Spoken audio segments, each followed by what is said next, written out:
ಮೊನ್ನೆ ದಿವಸ ಸರ್ಕಾರ ಪೊಲೀಸ್ ಇಲಾಖೆಯಲ್ಲಿ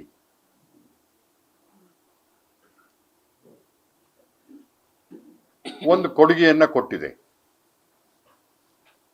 ಅದು ಅಂತಂದ್ರೆ ಪೊಲೀಸರಿಗೆ ವಾರ್ಷಿಕ 13 ತಿಂಗಳ ಸಂಬಳವನ್ನ ಘೋಷಣೆಯನ್ನು ಮಾಡಿದ್ದಾರೆ. ಕಾರಣ ಅಂತಂದ್ರೆ ಎಲ್ಲ ನೌಕರರು ರಜಾ ದಿನಗಳನ್ನ ಅನುಭವಿಸ್ತಾರೆ, ಹಬ್ಬ ಹರಿದಿನಗಳನ್ನ ಎಂಜಾಯ್ ಮಾಡ್ತಾರೆ. ಆದರೆ ಪೊಲೀಸ್ ಇಲಾಖೆ ಮಾತ್ರ ನಾವೆಲ್ಲರೂ ಹಬ್ಬವನ್ನು ಆಚರಿಸುವಾಗ ಅವ್ರು ರಜಾ ಹಾಕದೆ ಡ್ಯೂಟಿ ಮೇಲೆ ಇರ್ತಾರೆ. ಅವರ ಯಾವುದೇ ರಜೆಗಳನ್ನ ಅನುಭವಿಸಕ್ಕೆ ಸಾಧ್ಯ ಆಗುವುದಿಲ್ಲ. ಸರ್ಕಾರದಿಂದ ಕಾನೂನುದತ್ತವಾದಂತಹ ರಜೆಗಳನ್ನು ಅನುಭವಿಸದೇ ಇರತಕ್ಕಂಥ ಸ್ಥಿತಿಯಲ್ಲಿ ಕರ್ತವ್ಯ ನಿರ್ವಹಿಸುವಂತ ಪೊಲೀಸರಿಗೆ ರಜಾ ದಿನಗಳ ಬದಲಾಗಿ ಅವರಿಗೆ 1 ತಿಂಗಳ ವೇತನವನ್ನ ಹೆಚ್ಚುವರಿಯಾಗಿ ಕೊಡುಗೆಯನ್ನು ಕೊಡ್ತಾ ಇದ್ದಾರೆ. ಮೊದಲು ಅದು ಕೇವಲ ಕಾನ್ಸ್ಟೇಬಲ್, ಹೆಡ್ ಕಾನ್ಸ್ಟೇಬಲ್ ಲೆವೆಲ್ಗೆ ಮಾತ್ರ ಇತ್ತು. ಇನ್ನು ಬಾಕಿಯವರಿಗೆ 15 ದಿನದ ಸಂಬಳವನ್ನು ಕೊಡ್ತಾ ಇದ್ರು. ಈಗ ಅದೆಲ್ಲರಿಗೂ 1 ತಿಂಗಳ ವೇತನವನ್ನಾಗಿ ಮಾರ್ಪಡಿಸಿರೋದನ್ನ ಸ್ವಾಗತ ಮಾಡ್ತೇನೆ. ಅತಿ ಹೆಚ್ಚು ಒತ್ತಡದಲ್ಲಿ ಕೆಲಸವನ್ನು ಮಾಡ್ತಕ್ಕಂಥ, ಎಲ್ಲರೂ 8 ಗಂಟೆ ಕೆಲಸ ಮಾಡಿದ್ರೆ ಅವರು ಸರಿಸುಮಾರು 14 ಗಂಟೆಗಳ ಕೆಲಸ, ಅತಿ ಹೆಚ್ಚು ಒತ್ತಡದ ಮಧ್ಯೆ ಕೆಲಸ ಮಾಡುವಂತ ಇಲಾಖೆ ಇದ್ರೆ ಅದು ಪೊಲೀಸ್ ಇಲಾಖೆ ಮಾತ್ರ. ಈ ತಾರತಮ್ಯವನ್ನ ಬಿಜೆಪಿ ಸರ್ಕಾರದಲ್ಲಿ ಹಲವು ಬಾರಿ ಸದನದಲ್ಲಿ ಪ್ರಸ್ತಾವವನ್ನು ಮಾಡಿದ್ದೆ ನಾನು. ಆಗ ಅದು ಬದಲಾವಣೆಯನ್ನ ಹಿಂದಿನ ಸರ್ಕಾರ ತರಲಿಲ್ಲ, ಆ ನ್ಯೂನತೆಯನ್ನು ಸರಿಪಡಿಸಲಿಲ್ಲ. ಈಗ ಗೃಹ ಸಚಿವರಾದಂಥ ಪರಮೇಶ್ವರ್ ಅವರು ವಾಸ್ತವ ಸ್ಥಿತಿಯನ್ನು ಅರ್ಥ ಮಾಡಿಕೊಂಡು ಅದನ್ನು ಜಾರಿಗೆ ತಂದಿದ್ದಾರೆ. ತಕ್ಕ ಮಟ್ಟಿಗೆ ಪೊಲೀಸರಿಗೆ ಅವರ ಕಾರ್ಯವಾರದ ಒತ್ತಡ ಮಧ್ಯೆ ಸಮಾಧಾನ ತಂದಿದೆ. ಆದರೆ ಇದೇ ಸಂದರ್ಭದಲ್ಲಿ ಇನ್ನೊಂದು 2-3 ಸುಧಾರಣೆಗಳನ್ನ ಪೊಲೀಸ್ ಇಲಾಖೆಯಲ್ಲಿ ಮಾಡಬೇಕಾಗಿದೆ. ಔರಾದ್ಕರ್ ವರದಿಯಿಂದ ಬಹಳಷ್ಟು ಸಮಸ್ಯೆ ಉಂಟಾಗಿದೆ. ಪೊಲೀಸ್ ಇಲಾಖೆಯಲ್ಲಿ ತಾರತಮ್ಯ ಹೋಗಲಾಡಿಸಬೇಕು ಅಂತ ವರದಿ ಕೂಡ ಕೇಳಿದ್ರೆ ಔರಾದ್ಕರ್ ವರದಿಯಿಂದನೇ ತಾರತಮ್ಯ ಸೃಷ್ಟಿಯಾಗಿದೆ. ಅದನ್ನ ಪುನರ್ವಿಮರ್ಶೆ ಮಾಡಬೇಕು. ಅದರಾಗಿರ್ತಕ್ಕಂಥ ನ್ಯೂನತೆಯನ್ನು ಸರಿಪಡಿಸಿ ಪೊಲೀಸರಿಗೆ ನ್ಯಾಯವನ್ನು ಕೊಡಬೇಕು. ಇದರ ಜೊತೆಗೆ ಬೇರೆ ಗಲಾಟೆಗಳ ಸಂದರ್ಭದಲ್ಲಿ ಕರ್ತವ್ಯ ನಿರ್ವಹಿಸುವಂತ ಪೊಲೀಸರಿಗೆ ಹಾರ್ಡ್ಶಿಪ್ ಅಲೋಯನ್ಸ್ ಅಂತ ಕೊಡ್ತಾರೆ, ರಿಸ್ಕ್ ಅಲೋಯನ್ಸ್. ಆದ್ರೆ ಅಲ್ಲೊಂದು ಸ್ವಲ್ಪ ತಾರತಮ್ಯ ಇದೆ. ಎಲ್ಲಾ ಪೊಲೀಸರು ಆ ಥರ ಗಲಭೆಗಳಲ್ಲಿ, ಘರ್ಷಣೆಗಳಲ್ಲಿ ತಮ್ಮ ಜೀವವನ್ನ ಒತ್ತೆ ಇಟ್ಟು ಕೆಲಸವನ್ನ ಮಾಡಿಯೇ ಮಾಡ್ತಾರೆ. ಆದರೆ ಅಲ್ಲಿ ಕಾನ್ಸ್ಟೇಬಲ್ಗಳಿಗೆ 3,000, ಹೆಡ್ ಕಾನ್ಸ್ಟೇಬಲ್ಗೆ 2,000, ASIಗೆ 1,500. ಆ ಥರದ ಹಾರ್ಡ್ಶಿಪ್ ಅಲೋಯನ್ಸಿನ ತಾರತಮ್ಯ ಇದೆ. ಗಲಾಟೆಯಾಗುವಾಗ ಬೀಳುವ ಕಲ್ಲುಗಳು ಕಾನ್ಸ್ಟೇಬಲ್ಗೆ ಮಾತ್ರ ಬೀಳುತ್ತೆ, ದಫೆದಾರಿಗೆ ಬೀಳಲ್ಲ. ದಫೆದಾರಿಗೆ ಮಾತ್ರ ಬೀಳುತ್ತೆ, ASI ಬೀಳೋದಿಲ್ಲ, ಅಥವಾ ಸಬ್ ಇನ್ಸ್ಪೆಕ್ಟರ್ ಬೀಳೋದಿಲ್ಲ ಅಂತ ಏನಿಲ್ಲ. ಆ ಗಲಭೆಯ ಸಂಘರ್ಷಗಳು ಅತ್ಯಂತ ಅಪಾಯಕಾರಿಯಾಗೇ ಇರುತ್ತೆ. ಹಾಗಾಗಿ ಆ ಹಾರ್ಡ್ಶಿಪ್ ಅಲೋಯನ್ಸ್ನಲ್ಲಿ ತಾರತಮ್ಯವನ್ನು ಮಾಡದೆ ಎಲ್ಲರಿಗೂ ಒಂದೇ ಸ್ವರೂಪದ ಆ ರಿಸ್ಕ್ ಅಲೋಯನ್ಸ್ ಅನ್ನು ಕೊಡಬೇಕು ಅಂತೇಳಿ ಒತ್ತಾಯವನ್ನು ಮಾಡ್ತೇನೆ. ಕಾರಣಾಂತರ ದಫೆದಾರ್ ಆಗಿರುವಾಗ ತಗೊಳ್ಳೋ ಹಾರ್ಡ್ಶಿಪ್ ಅಲಯನ್ಸು ಪ್ರಮೋಷನ್ ಆಗಿ ASI ಆದರೆ ಕಡಿಮೆ ಆಗಿಬಿಡುತ್ತೆ. ಪ್ರಮೋಷನ್ ಆದಾಗ ವೇತನಗಳು ಭತ್ಯೆಗಳು ಜಾಸ್ತಿ ಆಗಬೇಕೇ ಹೊರತು ಕಡಿತಗೊಳ್ಳಬಾರದು. ಇಲ್ಲಿ ಕಡಿತಗೊಳ್ಳುತ್ತೆ. ಮೂರನೇದು,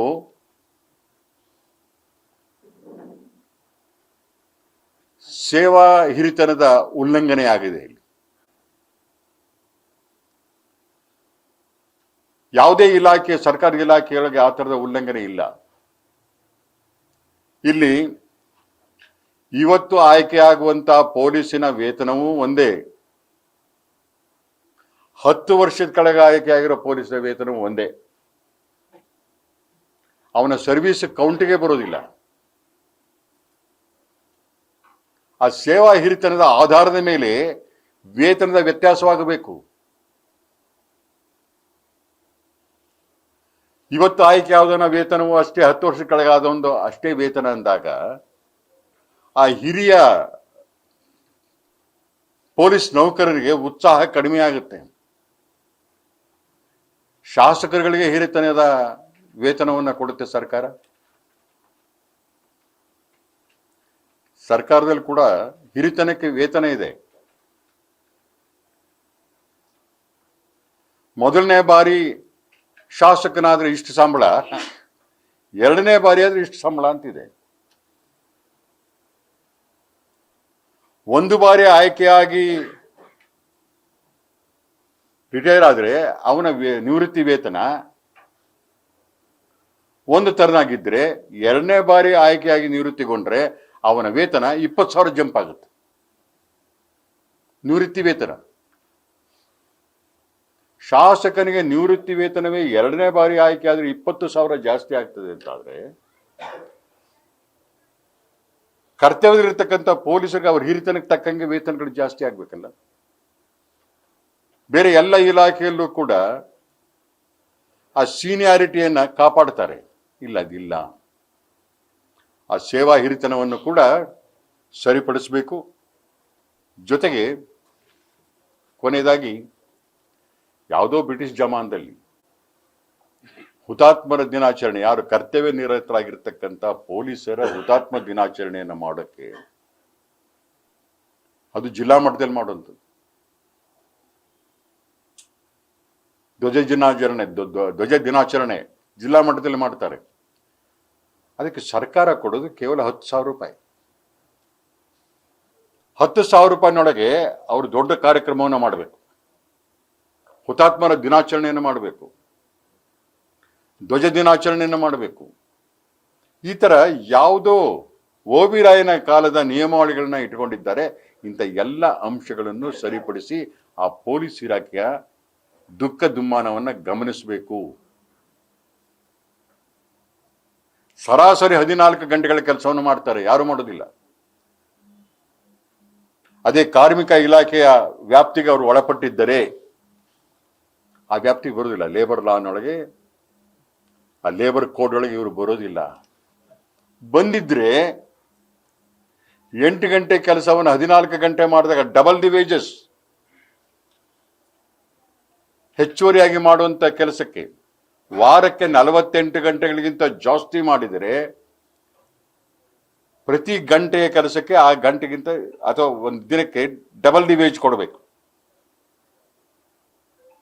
ಆ ವ್ಯಾಪ್ತಿಗೆ ಬರುವುದಿಲ್ಲ ಅನ್ನೋ ಕಾರಣಕ್ಕಾಗಿ ಶೋಷಣೆಗೆ ಒಳಗಾಗುತ್ತಿದ್ದಾರೆ. ಪೊಲೀಸರ ಅತಿರೇಕದ ವರ್ತನೆ, ಕೆಲವೊಮ್ಮೆ ದುರ್ವರ್ತನೆಗಳನ್ನ ನಾವೆಲ್ಲರೂ ಖಂಡಿಸ್ತೇವೆ.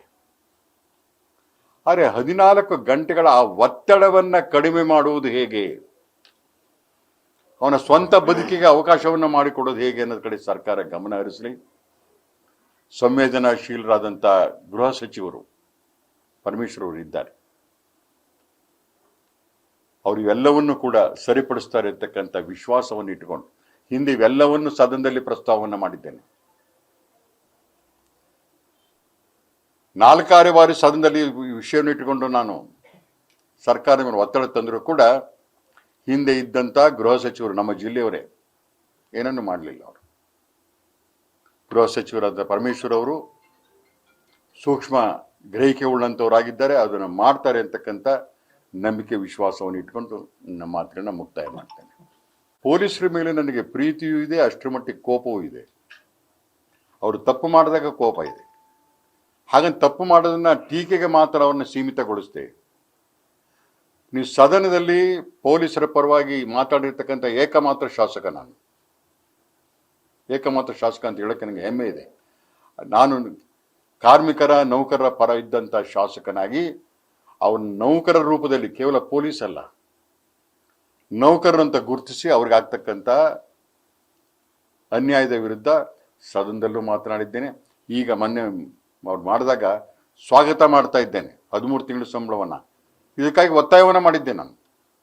ಆ ಡಿಸ್ಪ್ಯಾರಿಟಿಯನ್ನು, ವ್ಯತ್ಯಾಸವನ್ನು ಸರಿಪಡಿಸಿ, ಕೆಲವರಿಗೆ ಮಾತ್ರ 1 ತಿಂಗಳು ಕೊಟ್ಟು ಬಾಕಿಯವರಿಗೆ 15 ದಿನ ಕೊಡಬೇಡಿ.